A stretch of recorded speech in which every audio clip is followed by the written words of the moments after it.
After a long hiatus and a confusing back and forth, we are finally going to be checking out Park Bom's solo debut today on the Culture Study.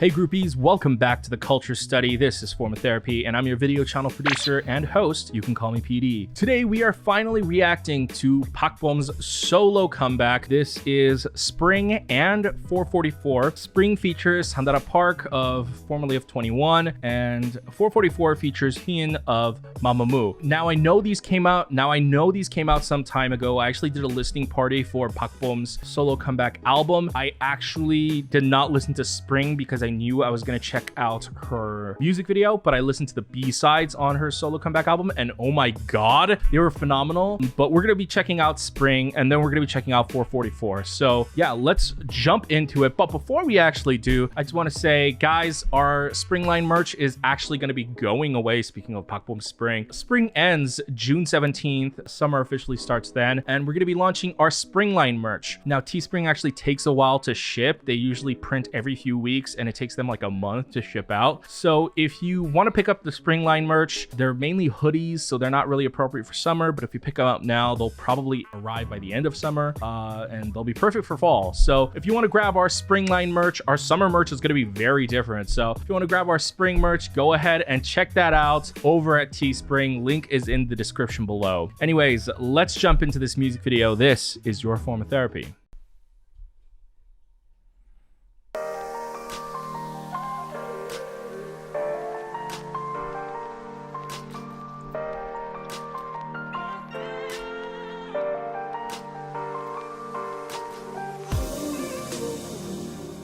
Ooh. Very different vibe from the B-sides that I heard.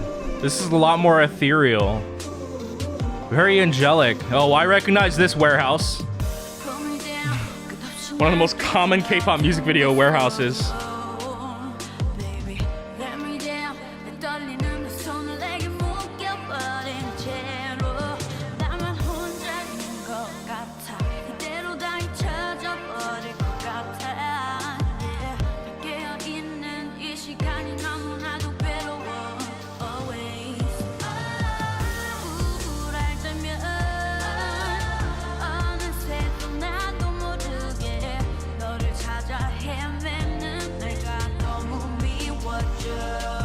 Do you notice that they're like almost never cutting to a close-up of her face, or like even in some of the parts her faces are like obscured. You never really get a good full frontal shot. Even this shot right here is like she's always silhouetted by some form of light.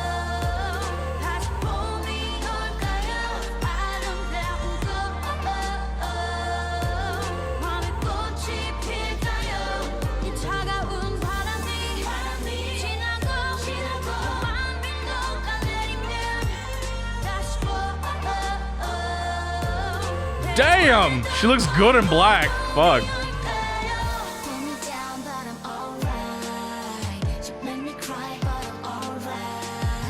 Wow, when's the last time I heard 산다라박 sing?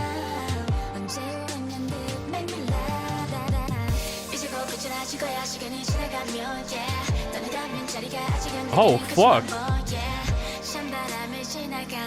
Fucking go off, 산다라박. Dude, Park Bom looks good in black too. Black's my favorite color. What do you know?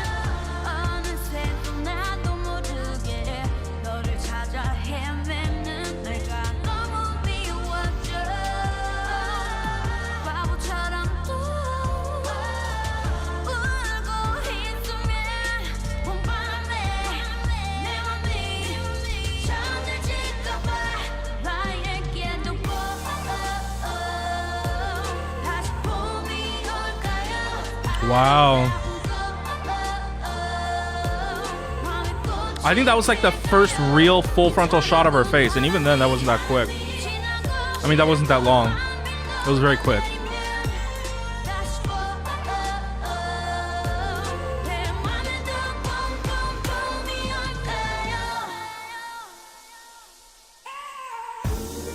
Whoa, yes. Ooh. Ooh, this is cool. Also, man, this harmonized like heavenly chorus in the background. It's a very angelic song. Although this part, very ominous.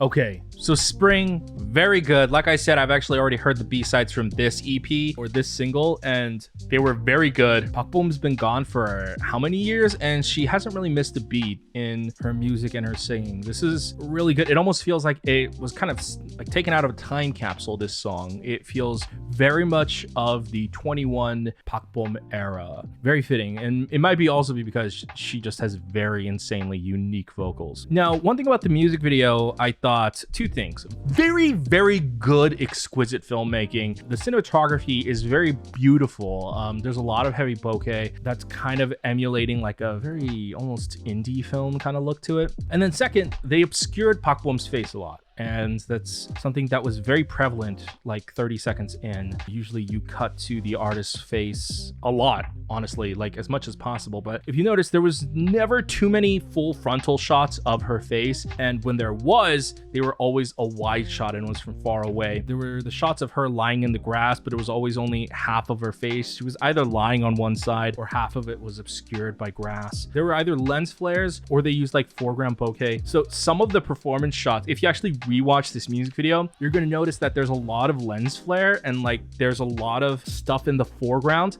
that kind of masks her face a little. And they pass it off as a very artistic indie form of filmmaking, which was a very genius move from her production team. But yeah, a lot of the stuff, like there's one part where she's like doing this and there's just like a lens flare just right only on her face that's obscuring her face. And then there's one part where it's just showing her full face, but then half of it is obscured by something in the foreground. And that's accomplished by basically when you have the camera, let's say this is the camera and this is the subject, and you have a long focal length lens and you just introduce something just slightly, it can even be a trash bag or a CD, and then just like put it right in front of the camera, some kind of reflective material, and it comes off as like fake foreground lens flare as well. I do feel like that does heavily have to do with probably a lot of the abuse she has faced online, especially if you're a new K-pop fan. When she was with the group 21, yes, it's very obvious that she got plastic surgery and repeatedly has gotten plastic surgery, but people have always made fun of her for that. Like, I thought Park Bo was gorgeous when they debuted, but even that was plastic surgery. You know, I thought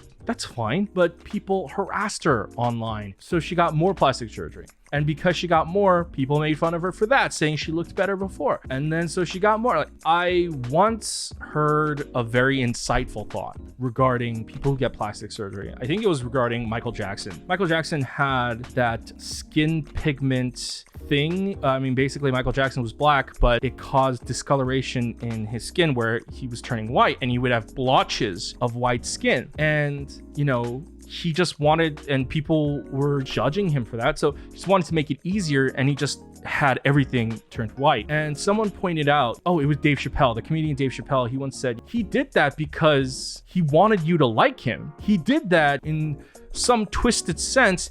He did it for you. You know, he did it because, not just for him, obviously, but he did it because you were making fun of him. And so, like, that's the thing with Park Bo that I've always been mad about, people picking on her online. It's every time she does something to herself, she's doing it for you because you say she's not good enough. You know what I mean? Like, if you had never said that to her, she would not have done that. So, I don't know. That's just like, I always get really angry about that. In some twisted sense, you know, she's always been just trying to please us. The most you could do is just show her love. So I feel like a lot of those insecurities come into play in this music video and the way this is shot. So it's kind of heartbreaking to watch, but we're gonna check out 444. Let's see if it's any different. Let's get into it.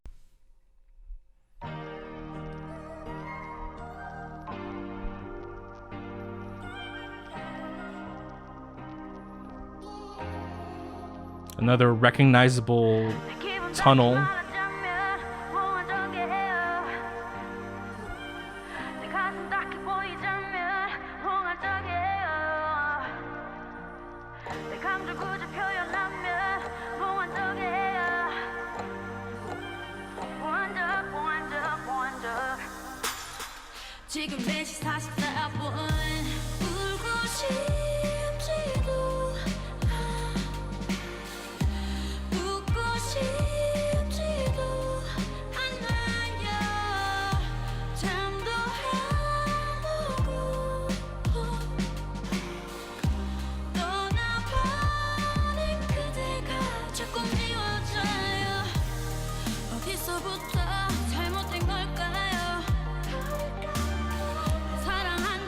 So a common trend I'm seeing with both of Park Bom's music videos is that they're shot very cinematically.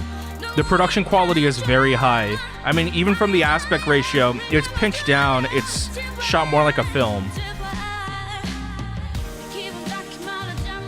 Ooh, a live band.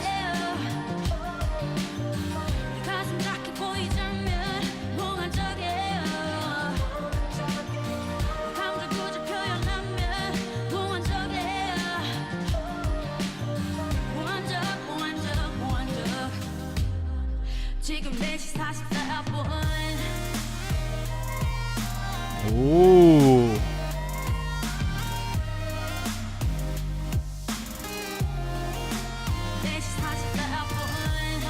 Ooh, combining a live band element with like these very like droning synths is pretty cool. I like it.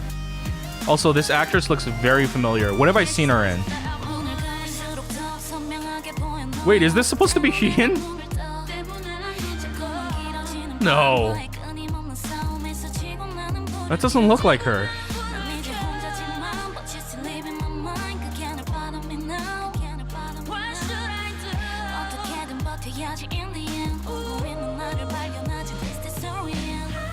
Is that her? Like, I feel like maybe, is it because her makeup is different? And she has long hair?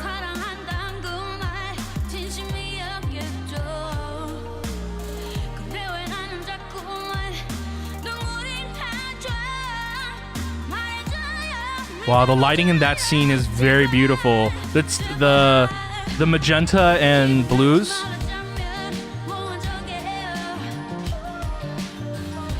I mean, notice in this scene with Park Bom as well, the cable wire is blue, Park Bom's boots and her dress is blue, and then they've got like this dark magenta wall.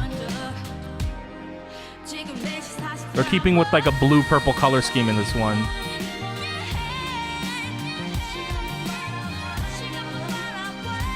Wow.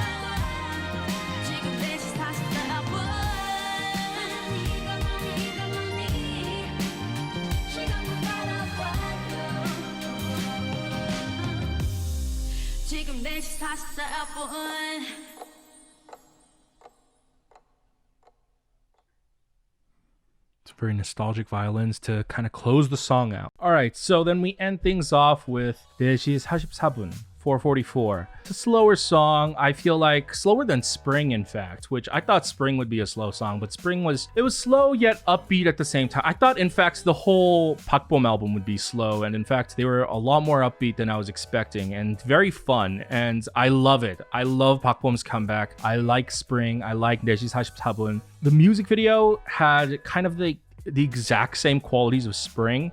The filmmaking is top-notch. Her music videos are so well produced. They're so well shot. They're so wonderfully lit. Very well done.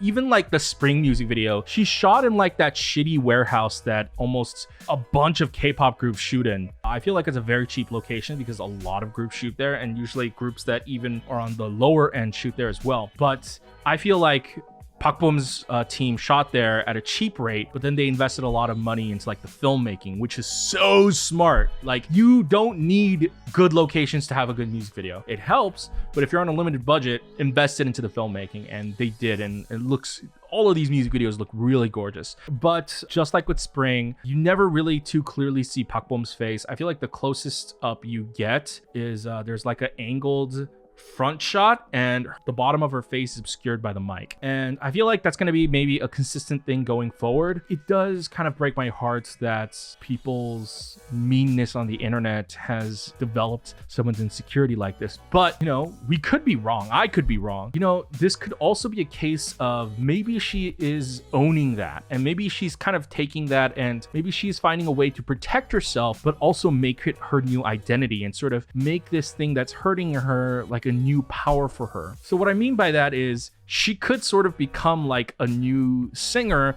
who you can never really see her face, sort of like Sia. You know, Sia, you see Sia's face sometimes, but a lot of the time Sia obscures her face or parts of her face a lot. And that's part of her brand, and that's part of her look and her image. And that could sort of become Park Bom's brand and image. I think that's a pretty cool route to go for her. So I don't know what the plan is there, but so far I like what I see. These are very wonderfully produced, very well done. Although I do have to say, I feel like Hyun's feature in 444 felt very short. It almost felt like unnecessary. Not that Hyun is unnecessary, don't get me wrong.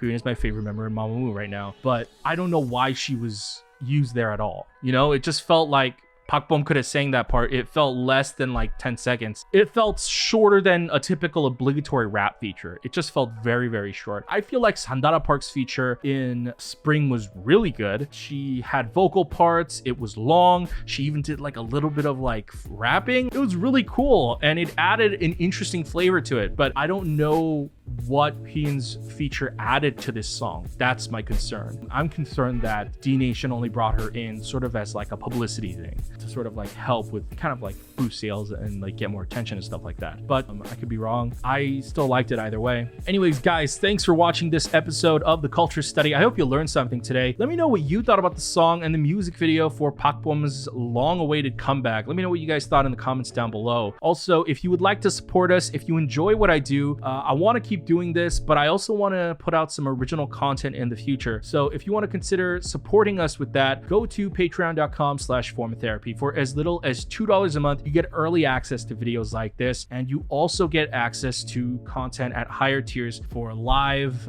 stage requests, reactions, and we're doing variety shows, J-pop reactions, dance practices, and stuff like that. So go ahead and check that out over at Patreon. However, you don't have to support us monetarily. That's completely fine. If you want to support us for free, just go ahead and click like down below, leave a comment, let us know what you thought about the video. Also, if you're new, go ahead and click subscribe over here, turn on the notification bell, be notified when we upload a new video, and go ahead and check out our other videos over here.